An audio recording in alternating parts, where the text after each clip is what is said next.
Dane and Derek is an uncensored, unfiltered podcast. You can find content warnings in the episode description. Thank you for listening.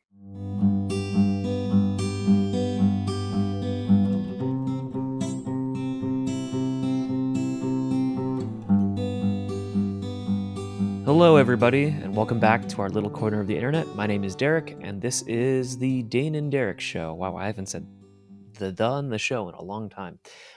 This is where we talk about art, Dungeons and Dragons, life, and Ma. And as always, I'm here with Dane. Hey, I'm Dane. I write. I go to law school. I survive. That's about all I got right now. Gonna be honest. Oh, and I love a bunch of things like tabletop RPGs and podcasts and music and films and stuff. It's great. Well, I'm glad that you still have some love in your life. Oh, I have plenty of love. It's just, It's just I don't really life force. Yeah, it's the lack of aliveness. Yeah. So to give my update real quick before we dive into stuff about myths, I, as of recording this, am barreling through the end of my first year of law school. Crash landing that, I think. Also will be immediately starting the moment it's done, a clerkship at a law firm in Boulder. So no rest for the wicked. Oh man, congrats though. Thanks. Yeah, looking forward to it. Honestly, like I'm really tired. I don't sound like I'm looking forward to it, but the idea of getting to do some real work is really, really gratifying. Simply for the fact of like everything has been super theoretical for a year. Everything has been mock, everything has been practice, and it would be really nice to like do something like real, because like I'm definitely feeling like a certain amount of like too far removed from the real thing, and so it doesn't feel like it matters, if that makes sense. Like if I write a brief for class, like there's a slight feeling of like, but these are fake people, this doesn't need to be done, like right. Yeah. Like I know I'm practicing, but this is like my fourth practice. I'm not going to get much better at this without really caring about this, because that's the next step. That's the only way I'm going to put any more effort into it. You cannot scare me enough with grades anymore. You can round my age up to 30 now. Like you cannot, the wool has been pulled from my eyes about grades. It's like, you're not going to scare me with that. So the only thing that can scare me are like things mattering to people. So it's the only way I'm gonna get better. So I'm really excited about it. Just fucking tired right now. Yeah, I'm curious how that'll go. Like I feel like when you get to apply something practically, it really helps it solidify. It does, yeah. And the fact that it's in Boulder is really nice. You don't have to drive too far. No, it's for you and anybody who else who knows, the firm is right next to the dairy. So, yeah, that's awesome. Yeah, just so just help you picture it. It's right down in there. Wow. Not like just right off of Pearl. Yeah, that's great, man. Looking forward to it. Yeah. What about you? Do you have another film update? So here's the weird thing, folks. Derek and I record these episodes in batches, so it's kind of hard to sometimes give these updates. So like I at least tend to like save things. Like I could update all of this at once, but I'll save it into batches so we can do it for multiple episodes. So I'm curious if you said everything all at once, or if you have another bit. I have held on to some stuff. Smart. See, yeah, which is that. So last time you all heard focusing more on the doc. The shorts kind of pushed to next year. Still the case. And the big thing has been getting money to make a movie. I'm not exactly a bajillionaire, and if I was, I probably wouldn't be making movies. Uh, I'd be doing something else. Uh, Hopefully better for the earth and not bad for the environment and not bad for my existence. But point being, getting money for movies is really difficult, especially when um, you're not like a really famous film director. But on this project, on this doc project, I felt very lucky in that there's been a lot of community support from the community that the film is about, Yeah. um, and that there have been folks who have, pointed me in places of like, hey, we should go talk to these people because they might be able to donate, or we should go Hmm. talk to this fund because they've wanted to donate to something, but now this is the right opportunity to.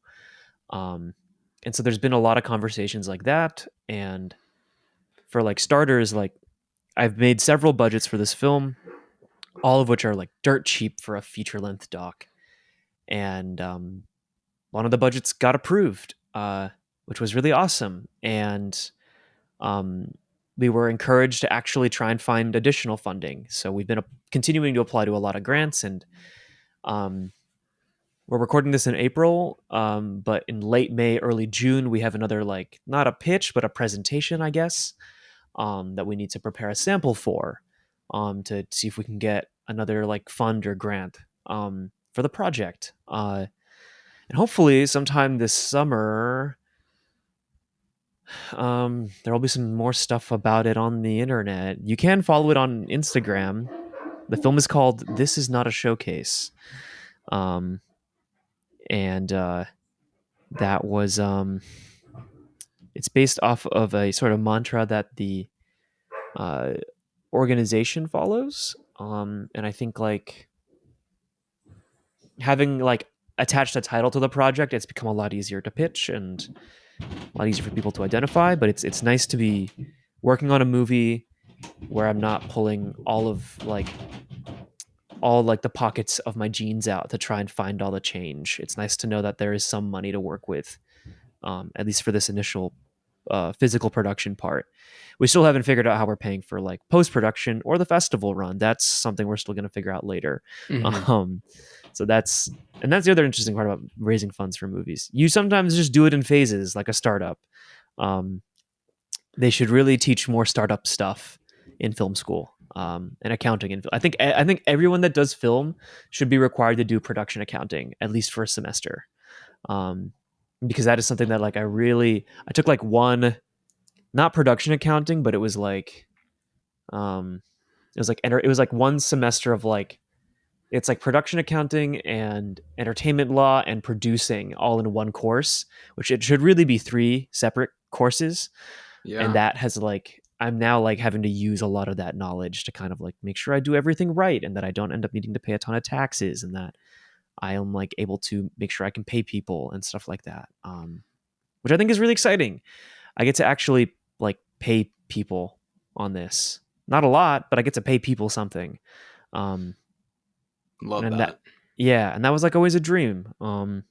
Which is like hard, which is like kind of that's a whole thing. That's a whole nother thing when like your dream is to just be able to pay people a fair wage for the work they do on a project that they believe in, you know. So yeah, long story short, financing is going better. It's going better than expected. I'm sure there's going to be things I'm going to be stressed about and stuff, but that's been happening, and we've been filming, which has been wild. I have my hand on a camera filming things for me the first time in like I don't know 2-3 years. Wow. Um, and like yeah, it's like kind of like the stuff I used to do at Biff, where I'm Hmm. like running around filming all the panels and stuff like that, and like you know gathering sound bites. It's bringing me back to that space, and um, it's been fun. It's been good. So yeah, that's my long-winded film update. Nice. Yeah. Um, it's funny because in our notes these are supposed to be 1 minute, but there's just I don't think we've ever managed to do that, and I think I need to adjust the doc, because there's just no way we can reasonably do that. Here's the thing though, if you say 3 minutes, it's gonna start being 10, Uh, right? Each, right? okay, Like it's a goal, right? Like it's a goal. it keeps us It keeps us honest. Yeah. I'll Yeah. make it a 30-second goal. I'm Yeah. kidding. Uh, but today's episode, we're talking about myths and specifically the value of myths. hmm This was one of your ideas. I think Yeah. both these last two episodes have been. So I'm curious what you meant by the value of myths. So, okay. So, I have a pretty broad definition of myth, if we're going to be honest here. And that basically comes down to any story that sort of transcends its creator and its Mm, medium to be more than it is. Um, and so like we have ancient myth, right? Typically that myth is some somewhere in the pseudo religious style, right? That we're talking your Greek myth, your Norse myth, your Polynesian myth, your Shinto myth, right? All of that. Um, so you got that, but I would add that there are some other mythic figures out there. I would hmm say probably Sherlock Holmes, Robin Hood. Um, both are similar in that. I would also argue that DC and Marvel comics have reached a mythic status. Um, Yeah. I would also argue probably Star Wars, likely. Oh, definitely. Um, it's anything that I think personally belongs more to everybody than the people who still make it, who make it, or has been passed from hands to hand. Um, Yeah. and so like some things, there's some parts of myth that it's like it needs to be passed down, right? And we're just not there yet, that sort of thing. With some of these more modern myths, um, and and so there's that, but beyond that, I think that the value in myth is that myth is a typically our self-examinations, Mm, um and that mythology is most has does the most in telling the same stories over and over and over again as we understand ourselves a little better each time, and also connect with like shared humanity deeper and deeper. um hmm you know and so like I think that there is a deep value in having as much mythology as possible, and especially getting more and more takes on mythology. For example, with like Greek mythology, it's really important to remember that there are translation complications, and that hmm a lot of mythology was told or translated by white men in Europe in a certain time. So, a lot of like uh, queer stuff is just not in there Yeah. that should be.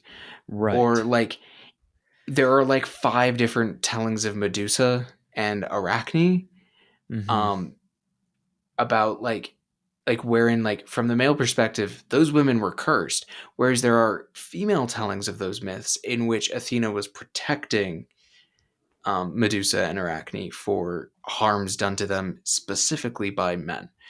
hmm um and so like I think myth is at its most valuable when it is um closely examined and constantly retold.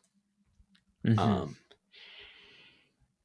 and I think it is at I think the trouble is that our mythology often is reflective, and I sometimes find that look around at modern myth and find that concerning, what I see reflected back. Um so yeah, Mm. that's the broad stuff. Yeah. I think to tie it into one of my favorite things in the world, Joseph Campbell's The Hero's Journey, Mhm. um, which I was just talking to someone about how literally almost everyone I know shits on Joseph Campbell's The Hero's Journey.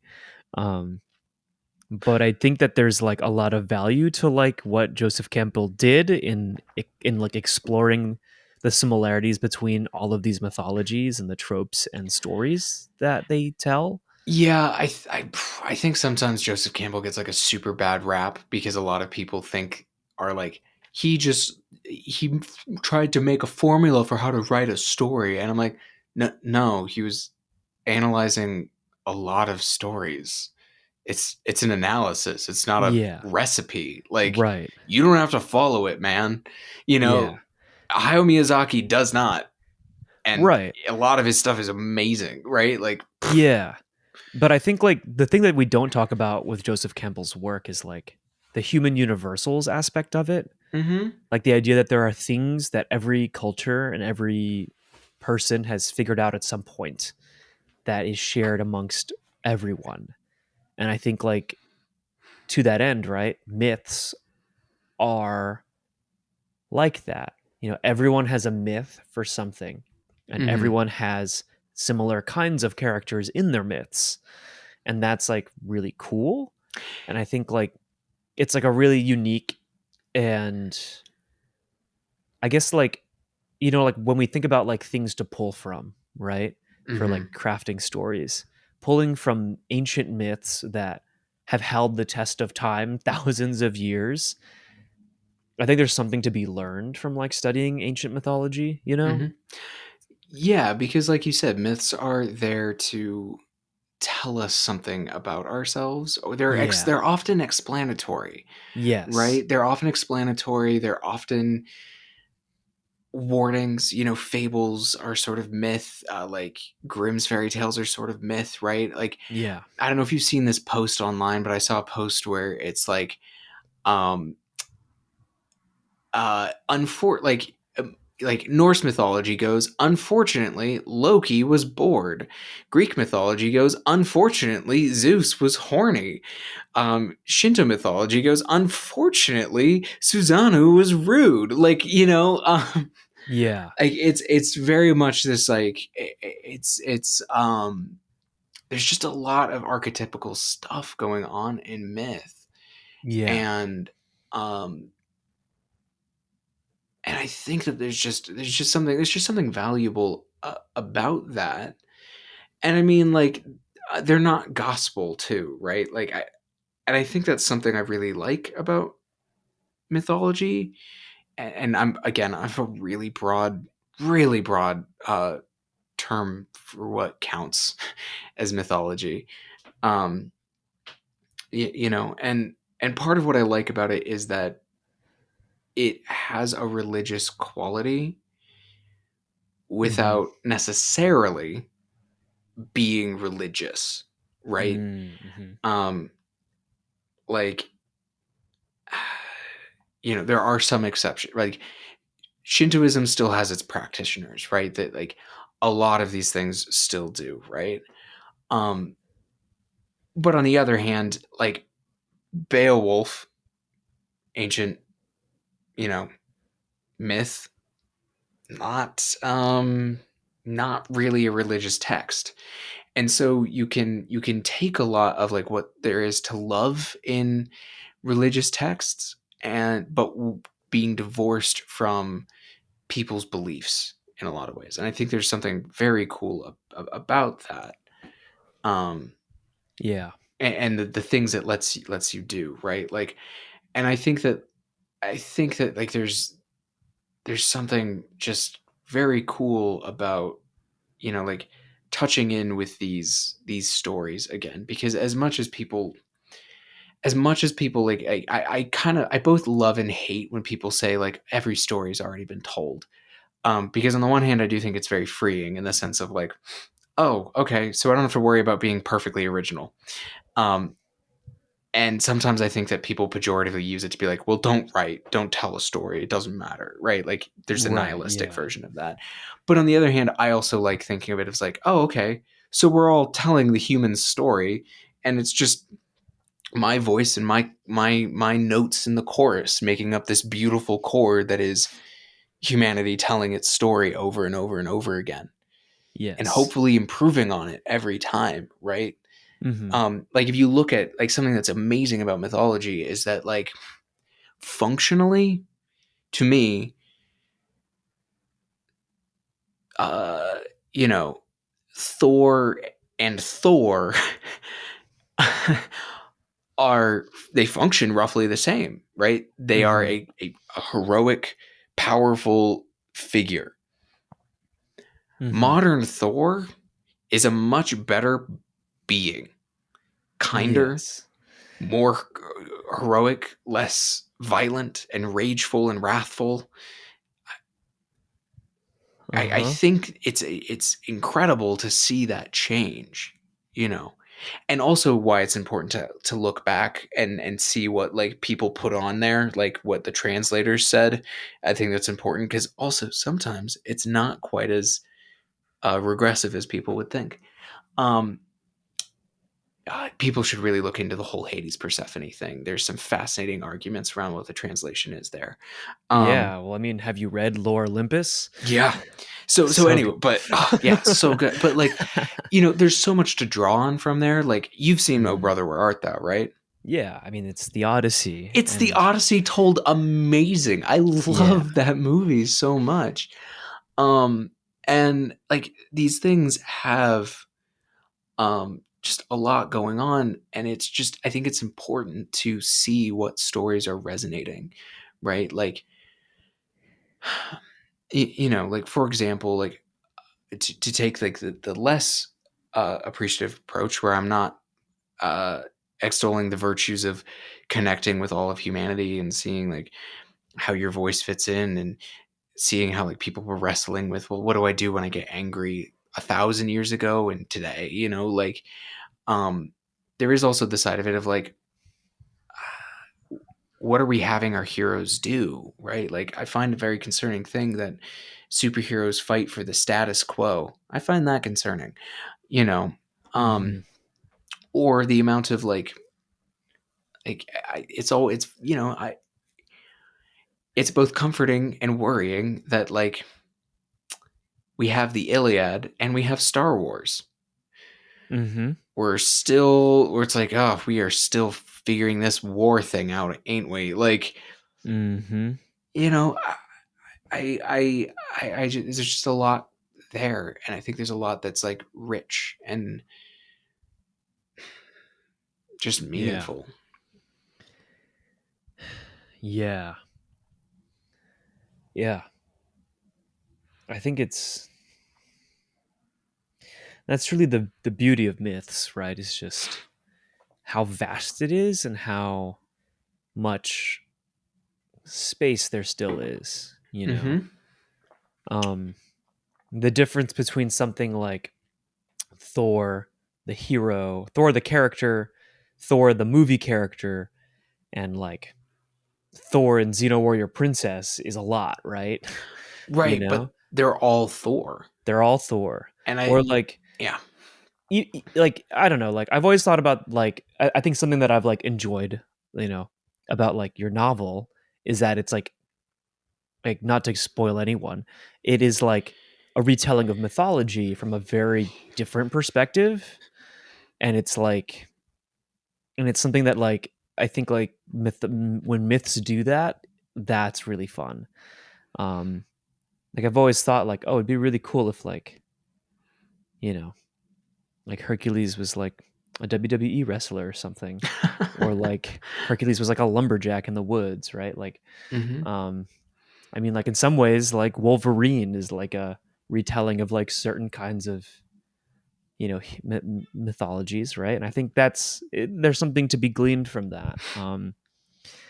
And Yeah, like I think like the expository nature of myths lend itself to creative ways to convey new ideas. right, or talk about ideas with like a grounding, if that Yes, makes a yes, point. yes. Like, The myths can help ground a concept mm-hmm. in something that we are familiar with, but can like kind of in a way because we're grounded in that open us up to new possibilities. Right, which is like why Star Wars. works, Mm-hmm. is because yeah, it's the monomyth. Boo hoo, so sad, I guess. Um, but it's also like, but if because it's the monomyth, like it firmly plants, everybody kind of like suddenly just kind of gets it, and so then George Lucas could be like, and now it's going to be kind of a weird psycho space opera. It's mood piece for a while, like Yeah. like, and I think that's very cool, and kind of talking about like the whole monomyth idea of like, yeah, there's a structural underlying a lot of this, right? But but um that does not mean that there isn't wild variety, right? Mm-hmm. Like, so it's sometimes like it reminds me of like food. Like most food is some sort of starch and a thing. Like that's what most food dishes are, right? Mm-hmm. And if you boil it down like that, well, it's like it sounds like every food is like every food in the same way the monomyth does, but it's like not at all. Not at all. Like I have like read some Polynesian like Pacific Island myth, and that shit is so cool. And it's just not the same. And it also is, right? And the way in which it is it's like, yeah, it's human. That's how it is, right? And like Mm-hmm. it just strips away. I think something that's very uh, both beautiful and helpful about myth is that like because they are often so old, they are so archetypical, right? Like, and so that Mm-hmm. they have been stripped of so much of like the pretense or like the complexities, and so like you can kind of get at the thing in a much quicker way, Mm-hmm. right? Um, it, if I'm making sense there, right? Like, Mm-hmm. um, it digs down at like if you compare, say, um, I'll compare like Hercules and Wolverine here because they're both kind of semi-tragic figures in the sense of like they go through a lot of ordeals. A lot of this shit was not their fault. It was kind of pushed on them. They didn't ask to be born the way they were born. Mm-hmm. They are capable of so much more and than average, but also still not.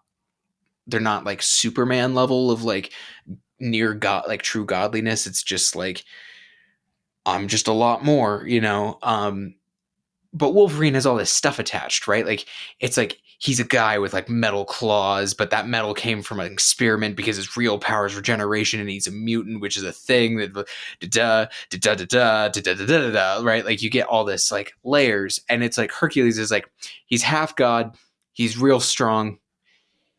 The wife of the god does not like him and cursed him. He's got a lot of stuff to do, and it's Mm-hmm. hard. Like life kind of shits on this guy. That's Yeah. that you know Yeah. that's the story in some ways, right? Like, Mm-hmm.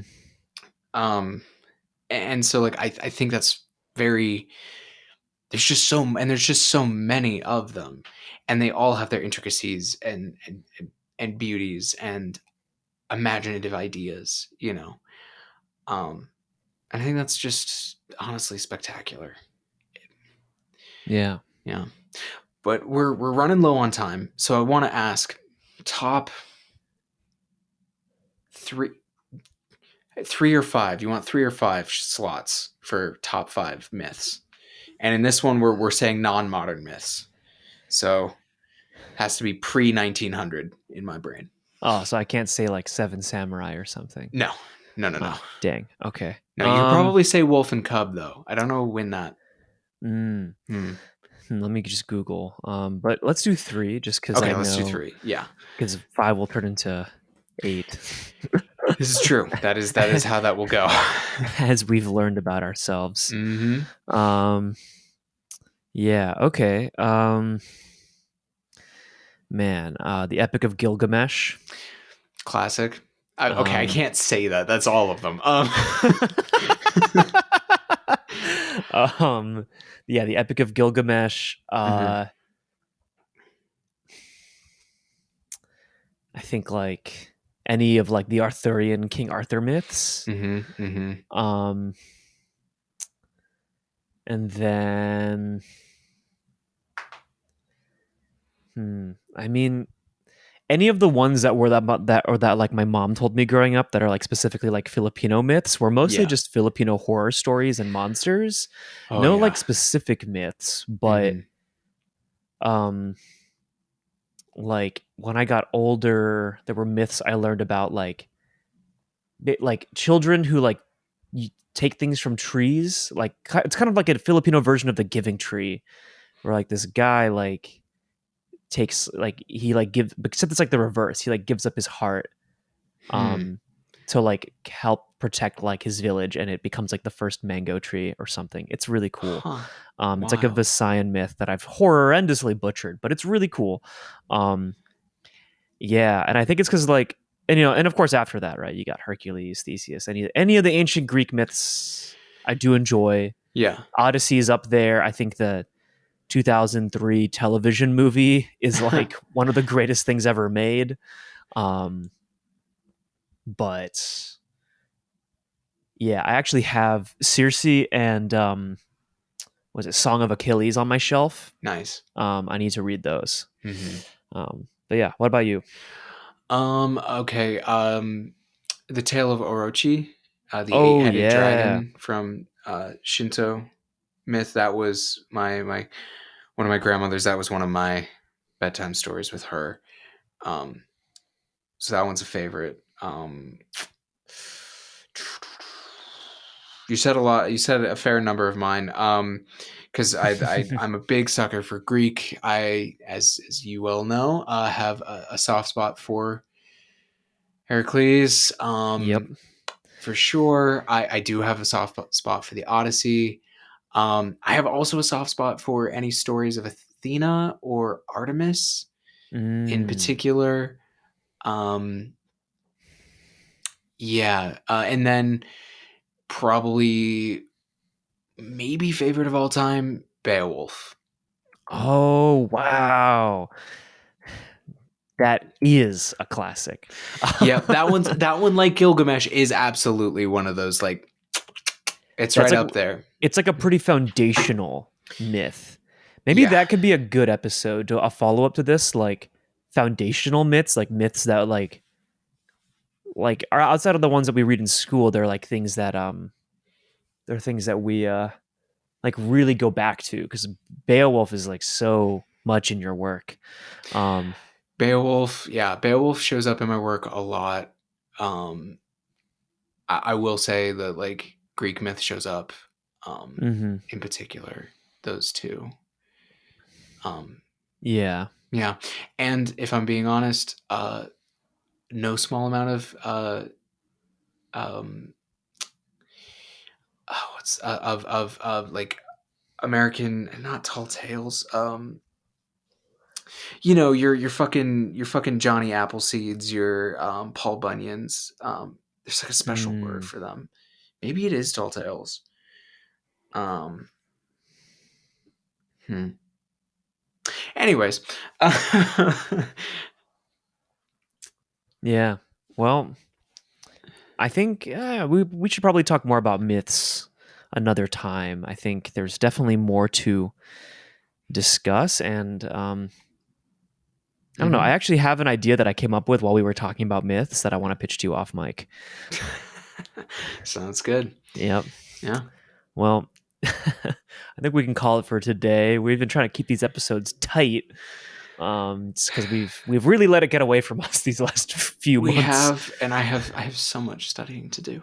Yeah, I just, it's, yeah. I don't blame you. I literally have to go pack my bags for another trip Mm. and go finish up like a bunch of other errands. So Well, then we better get going. yeah, Thank you to every lovely person out there listening. And this was a really good, well, for me, like hour 15. For those listening, I know this has been spread out over weeks, but like it's been good for my brain. yay! I'm glad. I'm glad. I'm Mhm. glad.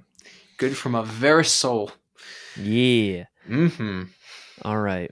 Well, with that, folks, we will catch you next time. Out here on the sand, not far from land. Sure, I'm warm, but I wish I was cold with you. Out here on the sand, not far from land. Sure.